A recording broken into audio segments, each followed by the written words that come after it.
Hola y bienvenidos. Hoy vamos a analizar a fondo una colaboración que la verdad me ha parecido fascinante entre la Universidad de Tohoku y, bueno, el gigante tecnológico Fujitsu. Tenemos aquí un comunicado de prensa del 23 de diciembre de 2025 y el artículo científico que lo respalda que se publicó justo un día antes en Scientific Report. Un tema muy potente, sí.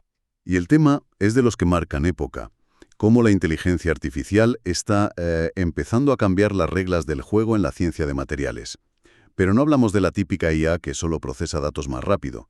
La promesa aquí es mucho mayor. Una IA que actúa casi como un detective, ¿no? Capaz de descubrir relaciones de causa y efecto que hasta ahora estaban, pues, ocultas. Totalmente. Y es que el gran reto en la ciencia moderna, y en la de materiales en particular, ya no es la falta de datos, sino, justo lo contrario, el exceso. La avalancha de datos. Es que la cantidad de información que generan los experimentos ha crecido de una manera que es difícil de imaginar. El problema real, el cuello de botella, es como pasar de simplemente ver que dos cosas ocurren a la vez, lo que llamamos una correlación, a entender de verdad que una provoca la otra. A la causalidad. Exacto. Y justo ahí es donde este nuevo enfoque entra en escena. Has mencionado la explosión de datos, y creo que vale la pena pararse un segundo en esto, porque el artículo lo ilustra de una forma brutal. Muestran una especie de línea de tiempo del volumen de datos. Sí, es muy gráfico. En los años 80, un experimento de espectroscopía, que es una de las técnicas clave, te daba un gráfico simple, una línea en un papel, datos que medías en kilobytes. Exacto, era algo que un científico podía imprimir, mirar, y su intuición y experiencia eran suficientes para interpretarlo. Pero la tecnología avanzó. ¿Y cómo avanzó? Ahí ya saltamos a la escala de los megabytes. Y aquí es donde se pone de verdad interesante. Hoy, en la década de 2020, con mediciones que incluyen la posición, el spin del electrón, el tiempo, hablamos de datos multidimensionales. Que ocupan gigabytes o incluso terabytes. Por un solo experimento. Terabytes por experimento. Es que me cuesta hasta visualizarlo. Mi primer ordenador tenía un disco duro de 40 megabytes y me parecía el universo entero. Estamos hablando de una escala de datos que es literalmente inmanejable para un cerebro humano. No puedes ver un patrón en un conjunto de datos de 5 dimensiones que ocupa un terabyte. Y ese es el quid de la cuestión. Este diluvio de datos crea un cuello de botella fundamental. El artículo menciona un ejemplo histórico perfecto que ilustra este problema a la perfección: el debate sobre el pseudogap en los superconductores de alta temperatura. Un tema que trajo de cabeza a la comunidad durante décadas, ¿verdad? Décadas, literalmente. Los científicos veían una correlación clarísima. Por encima de la temperatura a la que el material se volvía superconductor, aparecía un fenómeno, una especie de brecha en los estados electrónicos. Ya. Y esa brecha se parecía muchísimo a la que aparecía cuando el material sí era superconductor. La correlación era evidente, pero la causalidad era un misterio. Y eso llevó a dos bandos, irreconciliables. Totalmente. Por un lado, una teoría decía que el pseudogap era un precursor de la superconductividad, como si los electrones empezaran a formar parejas antes de tiempo, preparando el terreno. Vale. Por otro lado, la teoría contraria sostenía que era un fenómeno competidor, un tipo de orden diferente, que de hecho estorbaba y suprimía la superconductividad.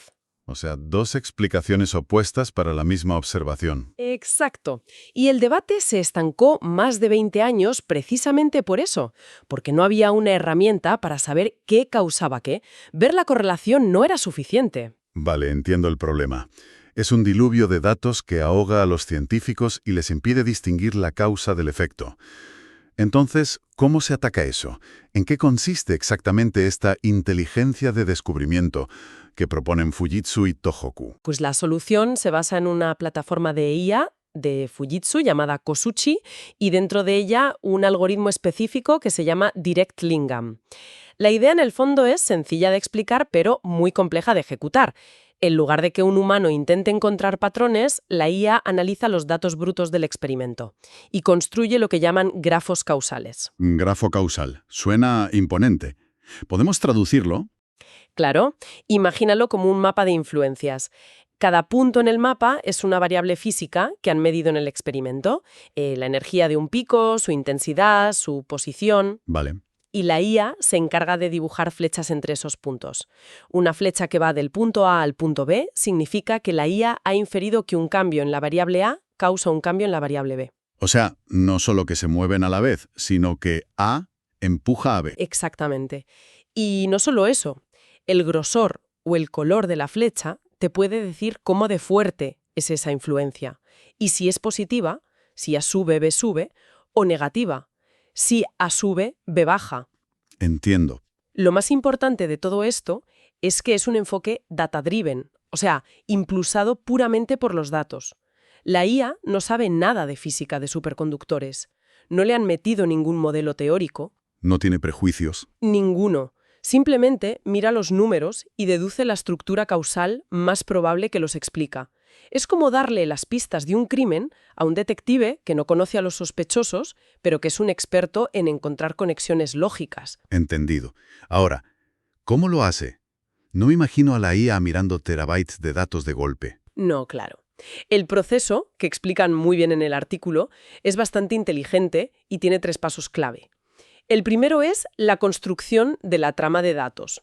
A ver. En lugar de darle a la IA los datos en bruto, que sería computacionalmente una locura, extraen primero las características importantes. De cada espectro, que es un gráfico complejo, sacan números concretos. La posición de este pico, la intensidad de este otro, el ancho de aquel. Ah, vale. Convierten cada medición compleja en una fila de una tabla de números mucho más manejable. Vale, es una forma de preprocesar la información, de dársela masticada a la IA para que se centre en lo importante. Justo. El segundo paso es la extracción de componentes esenciales. Una vez tienes esa tabla, la IA la analiza en busca de redundancias. Redundancia. Sí. Imagina que tienes 2 variables, 2 picos en el espectro, que siempre se mueven exactamente igual. Si uno sube, el otro sube en la misma proporción. Si uno se desplaza, el otro también. Son tan parecidos que en realidad te están dando la misma información. Ah, vale. Entonces es como si la IA hiciera una limpieza. En lugar de mirar a 10 personas que siempre se mueven juntas y tratarlas como 10 variables, se da cuenta de que son un solo grupo y lo trata como una única variable. ¿Algo así? Esa es una analogía perfecta. Elimina el ruido y las variables que son ecos de otras para quedarse solo con las que son verdaderamente independientes. Y con ese conjunto limpio de variables. Llega el tercer y último paso, el análisis causal. Ahí es donde el algoritmo Direct Lingam entra en juego y construye el mapa de flechas, mostrando las relaciones de causa-efecto más probables y, muy importante, les asigna un grado de fiabilidad estadística. Suena muy potente en teoría. Pero claro, la prueba de fuego es aplicarlo a un problema real. Y para eso eligieron un material con un nombre que parece un trabalenguas. Cesio, vanadio, antimonio, o CSV3SB5. Idéntico al de una cesta de bambú japonesa tradicional, la kagome. Qué curioso. Y además de la geometría que tiene de especial. Pues que es un pequeño misterio. Se sabe que es superconductor, pero nadie entiende del todo el mecanismo exacto que lo hace posible. Combina varias propiedades físicas exóticas y esa complejidad lo convierte en el conejillo de Indias perfecto para ver si la IA puede encontrar alguna pista que a los humanos se les haya escapado. Y para estudiarlo usaron una técnica experimental también muy sofisticada, ¿no? La espectroscopía de fotoemisión resuelta en ángulo. ARPES. Sí, es una de las técnicas más potentes que existen para ver los electrones en un material. A grandes rasgos, disparas un haz de luz ultravioleta muy fino sobre la superficie del material. Vale. Esa luz arranca electrones y tú mides con qué energía y en qué dirección salen despedidos. Eso te da un mapa increíblemente detallado de cómo se comportan los electrones dentro del sólido. Entiendo. La novedad aquí fue que usaron un haz de luz tan pequeño que pudieron escanear la superficie punto por punto y se dieron cuenta de que no era homogénea. Había zonas con más cesio y otras con más antimonio. Y ahí es donde la IA empezó a hacer magia. Justo ahí. De acuerdo. Tenemos el escenario listo. Un material misterioso, una técnica experimental de vanguardia y una IA lista para analizar los datos. ¿Cuál fue el primer resultado? El primer gran hallazgo fue, en realidad, una confirmación, una especie de test de control para ver si la IA estaba diciendo cosas con sentido. Y lo pasó con nota. ¿Y qué encontró? Descubrió una relación causal muy fuerte que los científicos ya sospechaban por otros estudios. La cantidad de cesio que hay en la superficie, la causa, influye directamente en el estado electrónico de los átomos de antimonio que están justo debajo, el efecto. O sea que la IA, sin saber nada de física, redescubrió una relación que ya se conocía. Eso tiene que dar mucha confianza en el método. Muchísima. Es la prueba de concepto fundamental. En esencia, sí, pero con un matiz importante.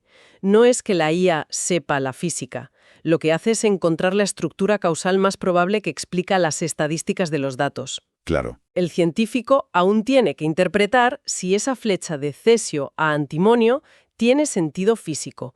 Y en este caso lo tiene, y mucho. Se sabe que la superficie de este material es polar. Los átomos de cesio de la capa superior tienden a donar electrones a las capas de abajo. Ya. Por tanto, es lógico que a más cesio, más electrones donados. Y eso cambia la energía de los electrones del antimonio. Que la IA llegara a esa conclusión por su cuenta es lo que da credibilidad a todo lo que viene después. Claro, porque si solo confirmara lo que ya sabemos, sería una herramienta interesante, pero no revolucionaria. El siguiente paso fue cuando la IA encontró algo que no era tan evidente, ¿verdad? Exacto. La IA señaló otra flecha en su mapa causal, una que iba desde la cantidad de cesio en la superficie hasta la intensidad de lo que se conoce como ruido de fondo en las mediciones del antimonio. El ruido de fondo. ¿Te refieres a esa especie de niebla que aparece en las mediciones y que normalmente se intenta ignorar? Justo esa. Y esto es fascinante. La explicación del libro para ese ruido de fondo es un proceso bien conocido. Los electrones que viajan por el material van chocando y perdiendo energía poco a poco, lo que crea esa señal difusa. ¿Sí? Pero esa explicación no encajaba del todo con la relación causal tan directa que encontró la IA. La hipótesis que surge de este análisis es que hay otro mecanismo en juego. ¿Y cuál sería? La IA sugiere que los propios átomos de cesio que se quedan en la superficie actúan como si fueran pequeños obstáculos. Los electrones que salen del material chocan contra ellos y se dispersan, creando un tipo de ruido de fondo adicional. Vaya. Esta es una visión completamente nueva, una hipótesis generada directamente por el mapa causal de la IA. Ya no es solo confirmar lo conocido, es proponer nueva física. Vale, esto ya se está poniendo muy interesante. Pasamos de confirmar lo conocido a proponer una nueva explicación para un fenómeno secundario. Pero por lo que leí, el verdadero bombazo, el hallazgo que rompe los esquemas, vino después. Sin duda, la joya de la corona. Tiene que ver con los electrones del propio cesio. En los espectros de ARPES hay ciertos picos de energía que siempre vienen en pares.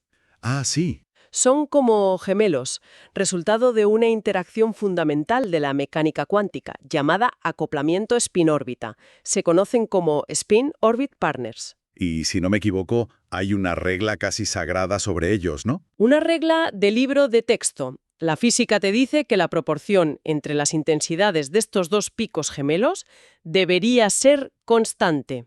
Es una huella dactilar de la mecánica cuántica subyacente. En principio, no debería cambiar. Pero, claro, la IA encontró que sí cambiaba. No solo que cambiaba, sino algo mucho más extraño. Para los picos de cesio que venían de las capas más internas del material, en el artículo los llaman ICS2 e ICS4, el análisis reveló que la correlación entre ellos era bajísima, casi inexistente. Qué raro. Ya eso de por sí es una anomalía tremenda. Pero la IA no se quedó ahí. Fue un paso más allá de la correlación y buscó la causalidad. Ahí está la clave. El mapa causal estableció una dirección clara e inequívoca. El pico ICS2 causa los cambios en el pico ICS4. Ajá. Y no solo eso. Descubrió que esta relación causal se invertía dependiendo de dónde miraras en la muestra. En las zonas ricas en cesio de la superficie, un aumento en ICS2 provocaba un aumento en ICS4, un efecto positivo. Vale. Pero si te movías a una zona rica en antimonio, un aumento en ICS2 provocaba una disminución en ICS4, un efecto negativo. Espera un momento. ¿Me estás diciendo que la IA ha encontrado que una regla fundamental de la física, algo que se da por sentado en los libros de texto, simplemente no se cumple dentro de este material? Eso es. ¿Y que la misma causa produce efectos opuestos dependiendo del entorno químico? Eso es. Una locura. Es como descubrir que la gravedad a veces empuja hacia arriba en tu cocina. Es una analogía excelente, porque captura la magnitud del hallazgo. Significa que hay un fenómeno físico, probablemente muy exótico, ocurriendo en el interior de este material, que no se puede explicar con los modelos actuales. Increíble. La regla de la proporción de intensidades se está violando de una manera sistemática y que depende del entorno local. La IA no solo ha detectado una anomalía que un análisis convencional podría haber pasado por alto o atribuido a simple ruido, Ha hecho mucho más. ha señalado la dirección de la causalidad. Le está diciendo a los físicos, el origen del misterio está aquí, en lo que le pasa al pico IC2, empiecen a buscar ahí. Es que eso lo cambia todo. Ya no es un detective que encuentra una huella extraña en la escena del crimen. Es un detective que te dice a quién pertenece la huella, por qué estaba allí y cómo su comportamiento cambia. Les ha dado un mapa del tesoro. Exactamente. Les ha ahorrado potencialmente años de trabajo de ir dando palos de ciego. Ahora tienen una pista muy concreta para empezar a construir un nuevo modelo físico que explique este comportamiento anómalo. Al final, y mirando el cuadro completo, este trabajo va mucho más allá de un material superconductor concreto. Lo que están presentando es, en potencia, una nueva forma de hacer ciencia. Sin duda. Es una herramienta que podría acelerar el descubrimiento de forma radical en campos que son críticos para nuestro futuro. Piensa en el desarrollo de nuevos materiales para baterías más eficientes, para la computación cuántica. O para dispositivos electrónicos que consuman muchísima menos energía. En todos esos campos el problema es el mismo, una complejidad y una cantidad de datos abrumadora. Y la capacidad de analizar esos datos y que una IA te diga, oye, fíjate en esta relación causal, que es la importante y nadie la había visto, es un acelerador tremendo para la investigación. Representa un cambio de paradigma. La ciencia de materiales, y muchas otras, ha dependido durante siglos de la intuición de expertos, de la genialidad de una persona que, tras años de estudio, es capaz de ver una conexión que otros no ven. Ya. Ahora pasamos a tener un método sistemático y objetivo para descubrir la causalidad oculta en los datos. Pero eso no elimina al científico, ¿verdad? Su papel cambia, pero sigue siendo central. Por supuesto, el papel del científico es más crucial que nunca. Es quien tiene que diseñar un experimento inteligente para generar los datos adecuados, es quien tiene que interpretar el mapa causal que le da la IA y preguntarse si tiene sentido físico. Y sobre todo, es quien tiene que usar su creatividad. Justo, su creatividad e imaginación para formular la nueva física que explique esas causalidades inesperadas que la máquina descubre. La IA te señala dónde mirar, pero la comprensión profunda y la formulación de una nueva teoría sigue siendo una tarea profundamente humana. La IA es un nuevo y potentísimo aliado, no un sustituto. Y esto nos lleva a una reflexión final, una pregunta que el propio artículo deja en el aire. Han demostrado que la IA puede identificar estas nuevas y extrañas relaciones causales, pero, como decías, no puede explicar la física que hay detrás. Y esto nos deja pensando. Si una inteligencia artificial puede descubrir lo que parece ser una nueva ley de la física, o al menos una violación de una ley conocida, pero no puede explicarnos el porqué, ¿cómo cambia eso el futuro de la investigación y el propio concepto de descubrimiento científico? ¿Qué papel le queda a la creatividad y la comprensión humanas en un mundo donde las máquinas pueden encontrar los patrones que nosotros no podemos ver?